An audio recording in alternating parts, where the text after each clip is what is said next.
Assalomu alaykum qarindoshlar. Qanday ahvolingiz? Yaxshimi? Hozirgi vaqtdan xayrlik bo'lsin. Mablag' silish qatorlik mablag' soniga ehtiyojim bor. Ham o'zingizga xos uslubda mablag' silishni o'rganing. Men ismim Farhod. Bugun qanlam kelganlarni qizg'in qarshilayman. Bugun sizlarga deb bergan bo'lsa, value investmentda, ya'ni ba'zi mablag' silish mush uslubida qaysi vaqtda paychaklarni sotamiz. Chunki men deb keldim, kelgusi bor paychaklarni o'zimiz yaxshi paychaklarni, shirkatlarni tanlab olib uzun yil mablag' solamiz. 10 yil, 15 yil. Bunda bo'lgan chog'da qandoq biz mush paychaklarni sotadigan qarorni chiqara olamiz. Unda sizlarga deb berak. Birinchisi bo'lsa, bu bek muhim. Men deb kelgan paychaklarni tanlagan vaqtimizda mushu daftarlarga, hamlasiga yaxshi qaraymiz. Lekin kelgusi bormi? Mush mahsulotningki kelgusi bormi? Men odatda mushu mablag' solganlarim mushu disruptive innovation deyman. 20%dan 30%largacha mushtaq shirkatlarga mablag' solman. Ya'ni mushu kelgusini o'zgartira oladigan yangi mushu bir sohaga cho'ng ta'sir qila oladigan paychaklar, ya'ni shirkatlarga mablag' solman. Lekin agar mushtaq paychaklarning o'zigami bir boshqa ham bir yangidan chiqqan shirkat kelib, bu shirkatga cho'ng ta'sir ko'rsatib qolsa, men boshlagan paychakimni setib o'tishni o'ylashman. Ya'ni agar masalan burun Nokia batdi, shundaq yomon shirkat, keyinda Olma shirkati chiqdi. Olma shirkati chiqqandan keyin Nokia'ni yo'q qildi. Agar kelgusida shu men hozir Olma shirkatiga mablag' solgan bo'lsam, Olma shirkatini o'zgartira oladigan yana bir xil texnika, yana bir xil telefon texnikasi chiqqan bo'lsa, u chog'da men kelgusida bir yil kelgan chog'da Olmaniki paychakni setishni o'ylashib, asosda qaror qilman.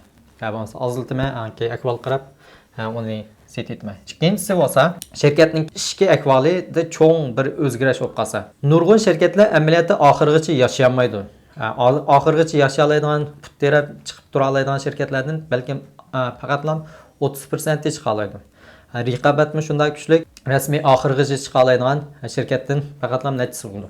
Masalan, hozir Tesla shunda yomon, shunda kuchli, shunda kelgusi bor deb qaraymiz.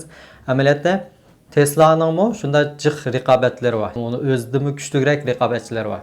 Biz hozir 100% cho'qim Tesla kelgusida shu elektronlik sohasida, yo bo'lmasa o'zi haydaydigan mashina sohasida kelgusida eng cho'ng shirkat bo'lib qoldi deb deyamaymiz.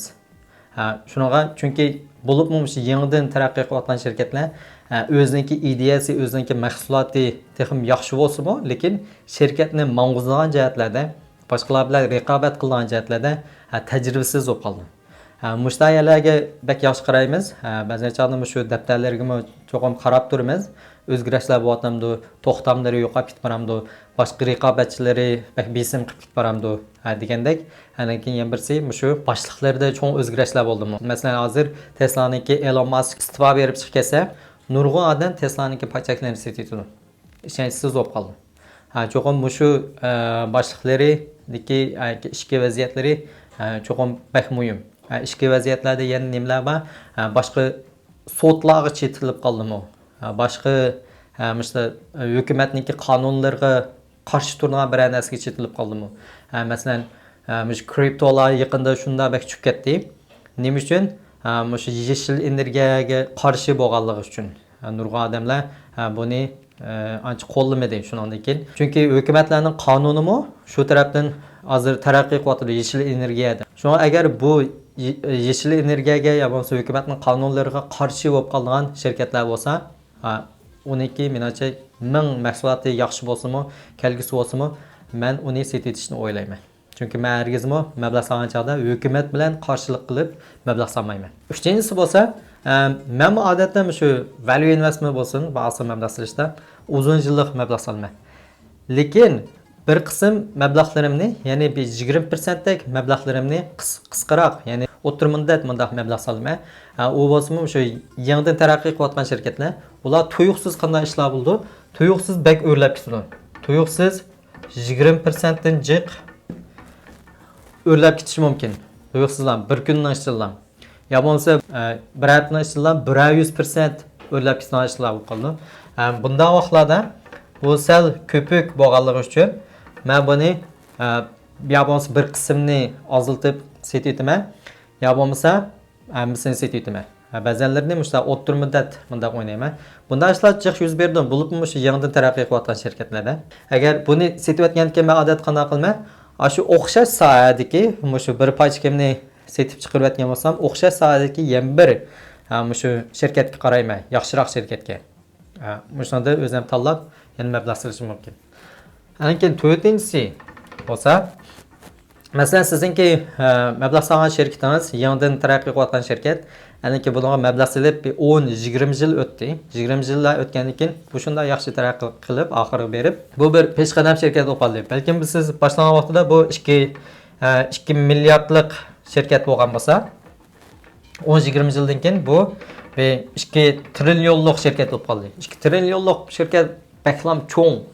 Andan keyin buniki o'sishiga sal ta'sir etib qoldi. Paychikining o'sishi sal ostlab qoldi.